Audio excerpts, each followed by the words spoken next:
Shalom. First and foremost, want to give all praises, honor, and glory to Yahweh, Ba'ashem Yahweh Shah, Ba'ashem Kakwadash. Double honors to the apostles and elders of GMS that rule well. Peace, love, and salutation to all the brothers out there pushing this word of sincerity and the truth. Shalom to the brothers, sisters, and children out there keeping this word of sincerity and the truth. Just wanted to go into a quick lesson. This was a post that I had seen yesterday.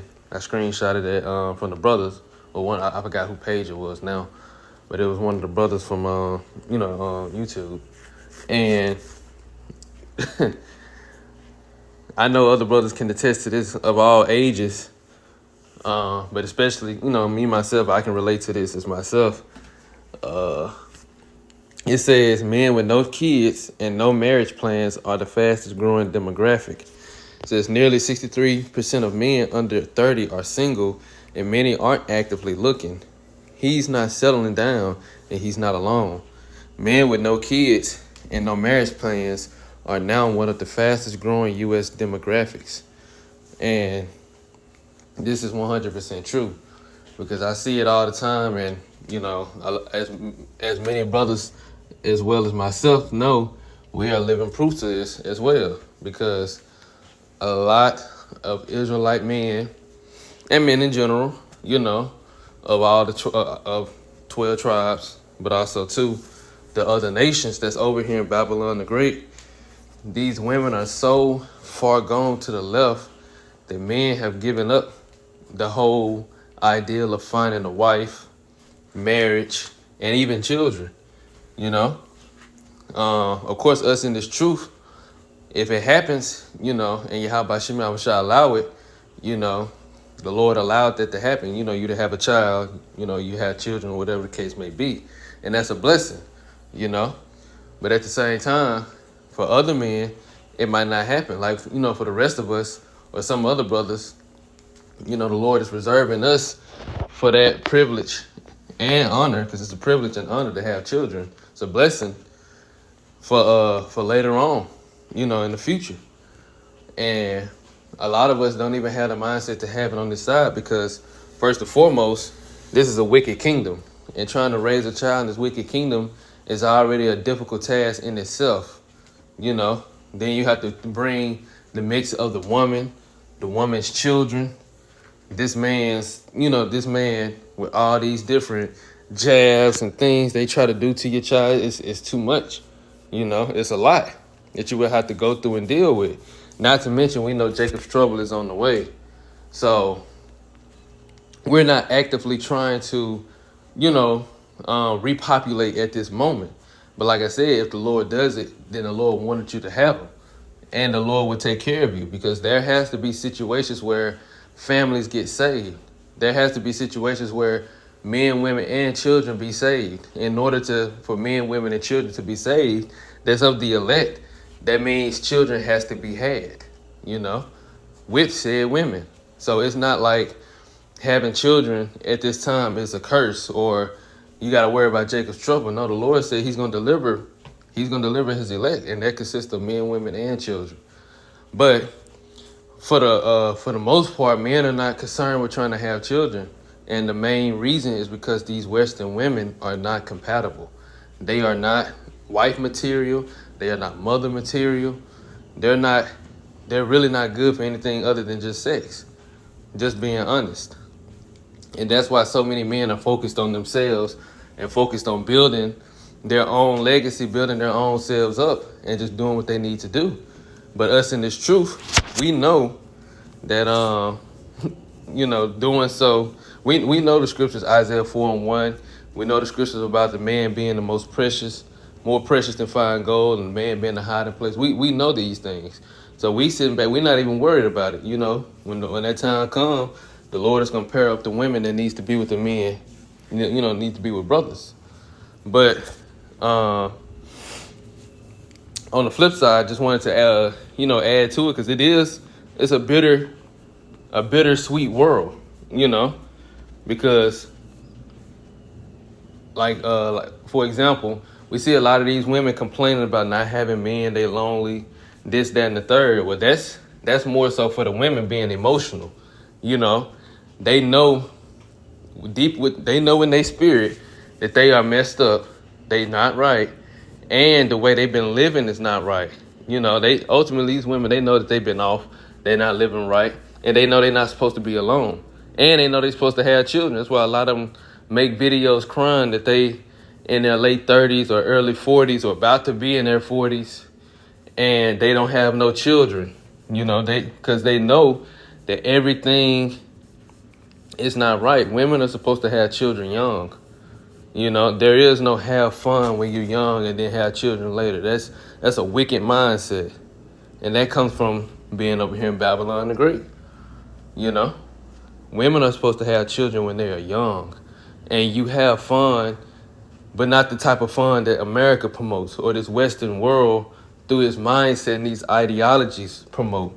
You can have fun with being under your husband and being with your children and being a wife and being in your order. That's what true fun really is. It's fun to do what Yahweh Shem Abishai created you to do. We supposed to take joy in that. The Lord created everything in a perfect order. And doing so, you would enjoy doing that because you will reap maximum benefits of it. When you do things according to Esau Edom standards, then that's when people get all these problems. That's why so many problems over here with the Western culture. That's why the marriage rates have dropped, divorce rates have increased, and so many people over here in Babylon the Great are single. It's millions and millions of people over here in Babylon the Great. Yet, the mass majority of this place is single. Let me look something up. Let's see.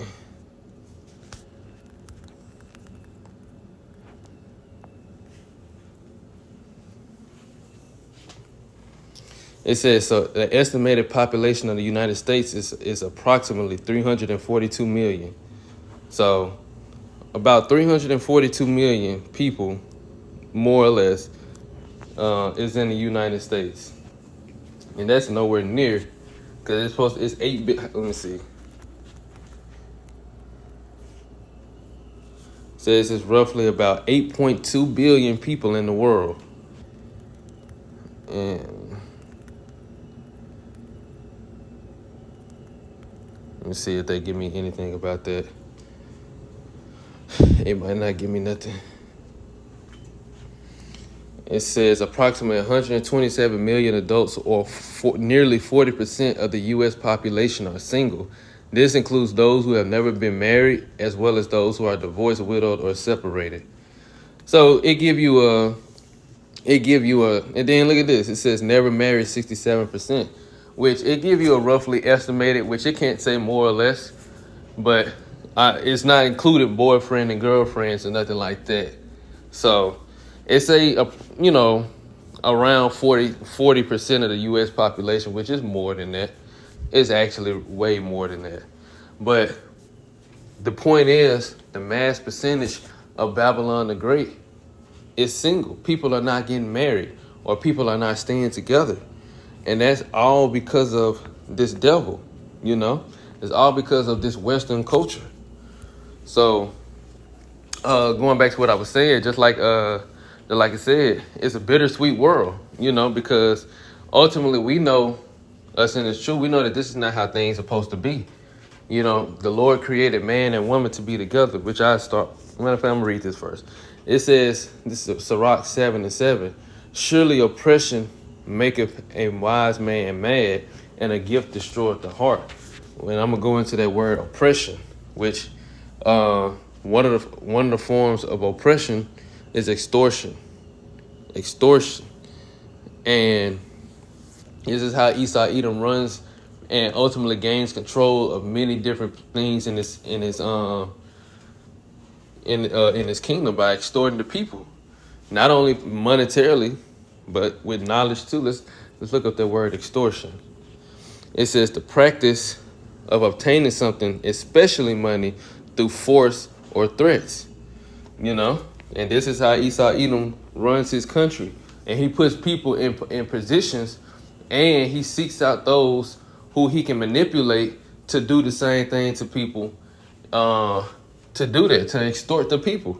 That's why I said, and a gift destroyed the heart, because Esau Edom will reward or put people in prominent positions and give them benefits for manipulating the people. Now, I say the people, I mainly mean the Israelites, our people. So it says to stress, unjust gain, cruelly. Now I'm going to go into the etymology of it. It says to press upon, to oppress, to violate, to defraud, to do violence, to get deceitfully, wrong, extort, to oppress.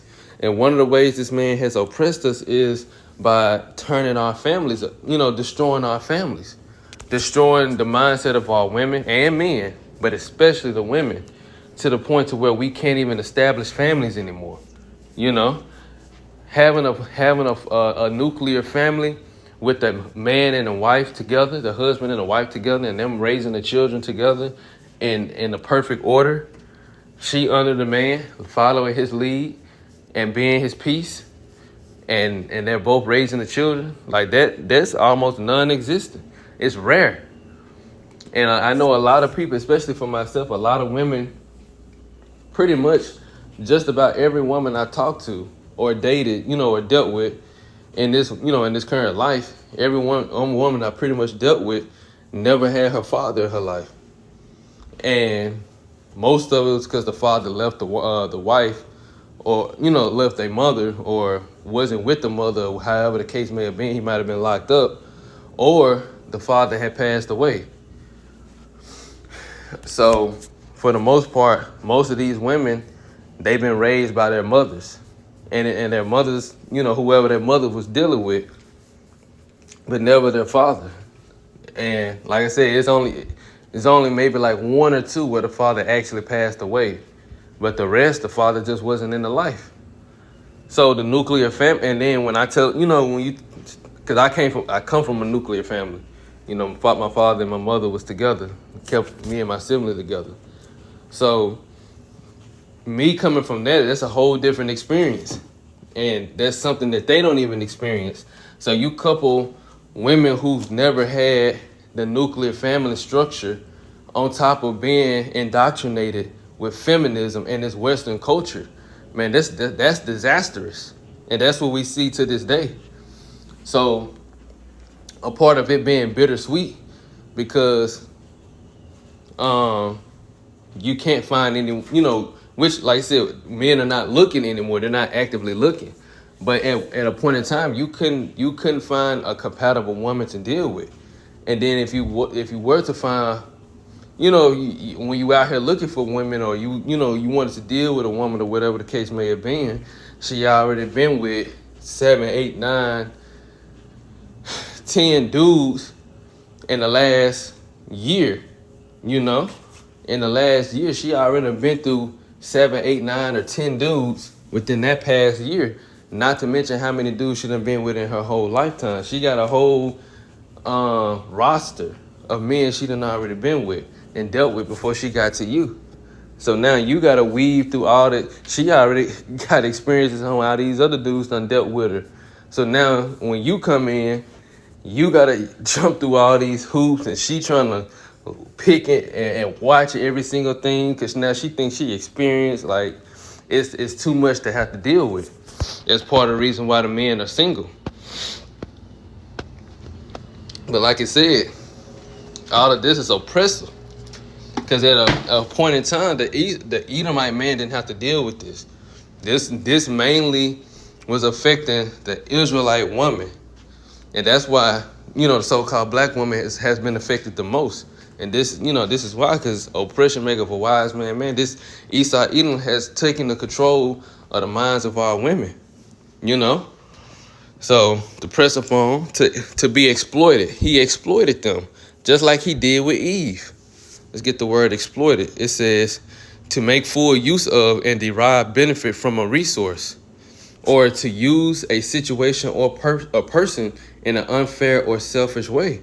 And this is what Esau Edom has done to our nation, especially our women. Look, the third one, benefit unfairly from the work of someone, typically by overworking or underpaying them. And he done that to both the Israelite man and woman. Overworked, underpaid. And really, the Israelite man overworked and underpaid, because he'll put the women in a certain position and give them X amount of pay they'll be making, let's just say they'll be in a secretary or office position or even an assistant position making $28, $29 an hour. But you'll have Jake working at a factory or a manufacturer, or a warehouse or whatever the case may be, making $18, $19 an hour. So now Eve is in a better position. And he'll put it in her mind that she's better than you. But you doing more work. You doing more work and harder work and working longer hours with overtime, just to try to make ends meet. And he'll have an Eve mind that she can do better without you, or go and find somebody who's on that level of you, of her. This man has done all these things, and all that destroys the nuclear family.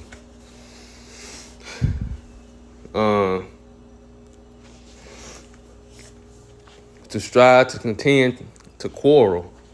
So I'm gonna go back and read it again. It says, surely oppression maketh a wise man mad, and a gift destroys the heart.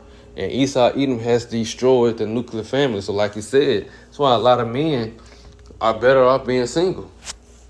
Well, I'm gonna get back to the bittersweet part. I ain't gonna make this too long. This is Genesis chapter 1.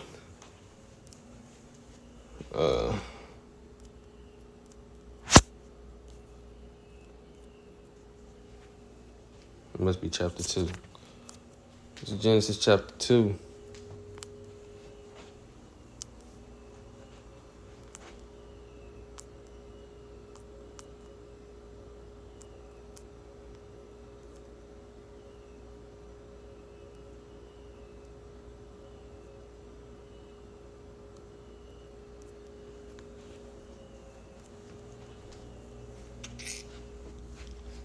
I'm going to start at verse 18.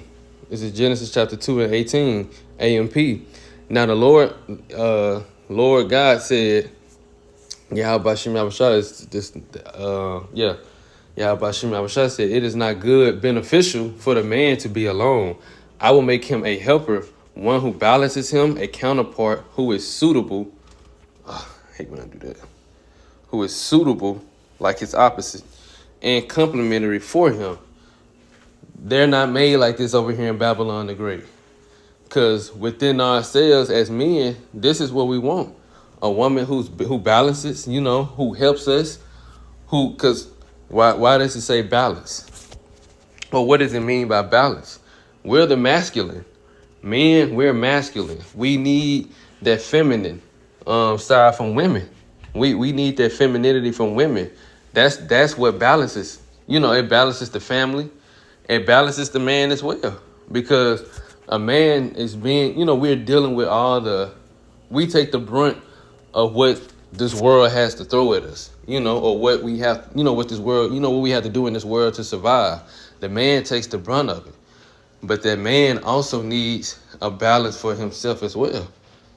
That's why the Lord created women. That's a part of the reason why, it's not good for a man to just be alone. But in Babylon the Great, that's really the best situation you can have, because these women are not made like how the Lord created them to be, because Esau Edom has their mind. So it's better for you to be alone. That's a part of that bittersweet. Verse 19. I'm gonna jump. Verse 21. So the Lord caused a deep sleep to fall upon Adam, and while he slept, he took one of his ribs and closed up the flesh at that place. And that's not talking about the Lord performed surgery on Adam. Now here it is, the powers, the Elohim, because that's who was doing all the creation. Yahweh Shai, the 144,000, the heavenly host helping Yahweh Shai create existence. But it's not saying the Lord performed surgery on Adam. How is it that the Lord spoke everything into existence and Yahweh Shai was the one creating it, but then he had to perform surgery on Adam just to make him? No. It's talking about he took him from Adam's family line. And Adam wasn't the first. As I get this real quick. This is Genesis chapter 1, verse 26. And the Most High said, KJV, let us make man in our image after our likeness, and let them have dominion over the fish of the sea, and over the fowl of the air, and over the cattle, and over all the earth, and over every creeping thing that creepeth upon the earth. So the Most High created man in his own image. In the image of the Most High created he him. Male and female created he them. Right. And then the Lord told them to be fruitful and multiply. So here it is to let you know there was other people created.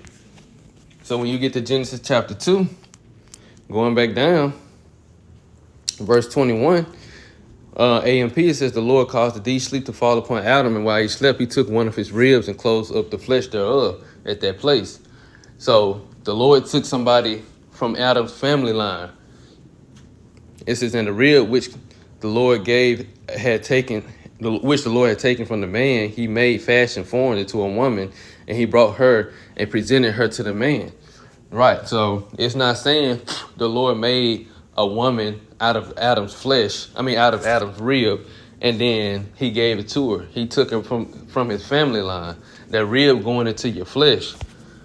Let me get a quick precept just to prove that. Now, this Genesis 2:23, which we was going to read down to it anyway. And Adam said, this is now bone of my bones and flesh of my flesh. She shall be called woman because she was taken out of man. Now, I'm going to get to Genesis 29:14. This is, which, let me go to it. Verse 12. I'm starting at 11. It says, and Jacob kissed Rachel and lifted up his voice and wept. And Jacob told Rachel that he was her father's brother, and that he was Rebekah's son. And she ran and told her father. And it came to pass when Laban heard the tidings of Jacob, his sister's son, that he ran to meet him and embraced him and kissed him and brought him into his house. And he told Laban all these things. And Laban said to him, surely thou art my bone and my flesh.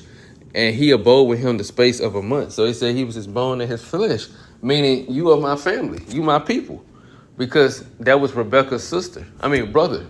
Rebekah was Jacob's mother.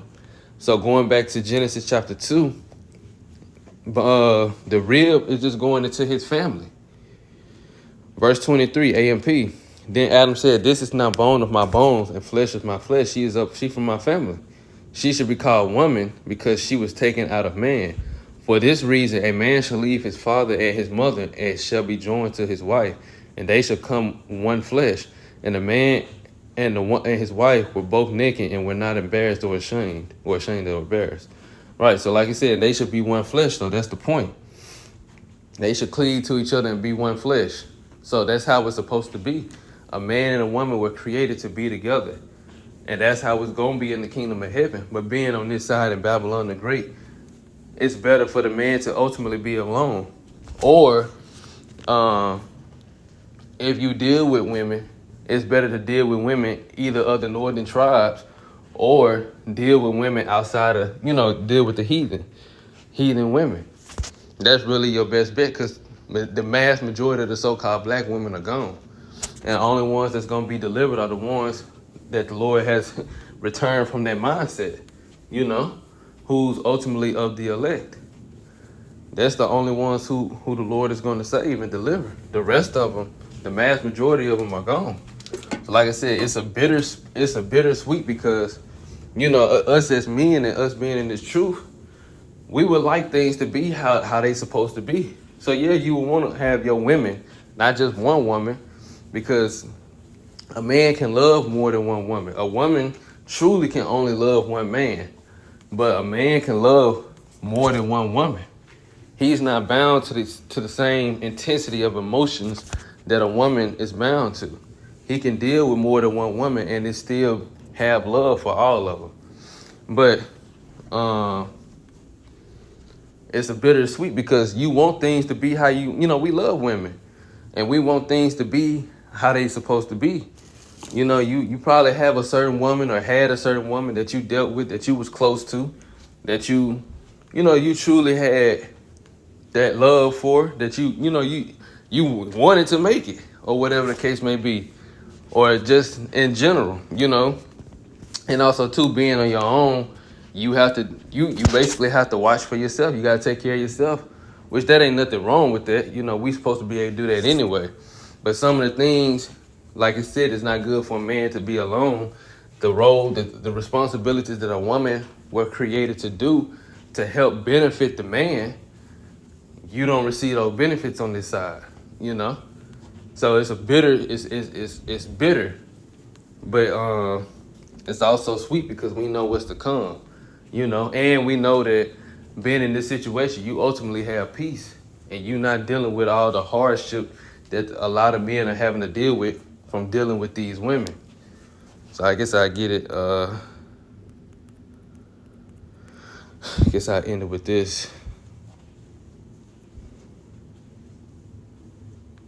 It's Revelation chapter 9, chapter 10, starting at verse 9. I'm gonna read this in the AMP. It says, "So I went up to the angel and told him to give me the little book. And he said to me, take it and eat it. It will make your stomach bitter, but in your mouth it will be as sweet as honey. So I took the little book from the angel's hand and ate it, and in my mouth it was sweet as honey. But once I swallowed it, my stomach was bitter." It said John was encouraged by the word of the Most High, but was saddened as he realized the approaching judgment on unbelievers. Right. So, because this word, it said it's sweet, you know, especially when you come into this truth, you learn you're Israelite, the king, you the chosen people of the Heavenly Father, the kingdom of heaven is on its way, and it's going to be catered exclusively for the Israelites. We finna have immortality. You know, you start to hear all these good things, but then you start to understand what you got to go through, the changes, and what comes with the changes, the persecution. You start to learn everything else that come with it. That bittersweet, you know, because it's like it's sweet in the beginning, but once things start to settle in, it starts to settle. Then that's when you start to feel that bitter.